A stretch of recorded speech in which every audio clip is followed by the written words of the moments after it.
এবং গলা সুন্দর, তাদেরকে এগিয়ে নিয়ে যাওয়া বা তাদেরকে একটা দায়িত্ব নিয়ে তাদেরকে এগিয়ে নিয়ে যাওয়া, এই যে একটা মানসিকতা, এটাকে আমি খুব মিস চাই। নৌকাতে চল ঘুরতে যাব, যেখানে হাঁটতে মাঠে বন্ধু পাবো, সবুজের মাঠ পেরিয়ে দোষী ঘোড়ায় আমাদের স্বপ্নগুলো ধরতে যাবো। যেন যাই বাকি হবে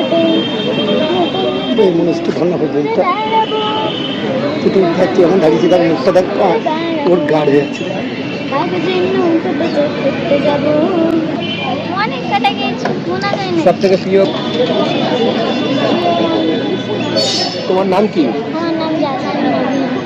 আমার ভালো লাগছে যে একটা বাচ্চাদের গান একদম ভীষণভাবে মিসিং হয় না বললেই চলে। আমার তো মনে হয় না লাস্ট কত বছর বাচ্চাদের গান শুনেছি, মৌলিক গান শুনেছি।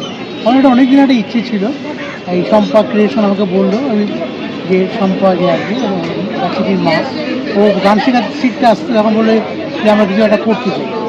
এখন তো একটা সোশ্যাল মিডিয়ার যুগ, আর রেকর্ডিং করে সবাইকে রিয়ালিটি শোতে নাম করে দিলে নাম করবে। কিন্তু ঠিক আছে, বাচ্চাদের গান যখন মিসিং, আমি একটা বাচ্চাদের নিয়ে কিছু ভাবি রাখতে, আমি দেখি ও পারবে।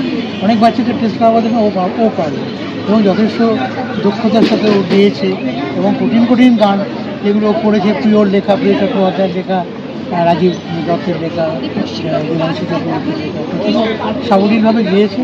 এবং যারা টোটাল টিমে কাজ করেছে, ভিডিও যারা করেছেন, তারা প্রত্যেকে অক্লান্ত পরিশ্রম করে এটাকে তৈরি করেছে। আমার উদ্দেশ্য একটাই, যে বাচ্চাদের গান নতুন এখন রিয়ালিটি শোতে যে সমস্ত গান বাচ্চাদের, একটা 6 বছরের বাচ্চাকে এই নিমেষের গান গাওয়াচ্ছে, বা ফলে যে বাচ্চাদের সেই শৈশব ব্যাপারটা থাকছে না। তাই আমি শৈশবের সাথে মিলিয়ে গানের কথা, সুর ঠিক ওই ধরনেরই করেছি, যাতে মানুষ আমার নতুন একটা অন্বেষণ, একটা বাচ্চার ওকে নতুন গান শুনতে পারে।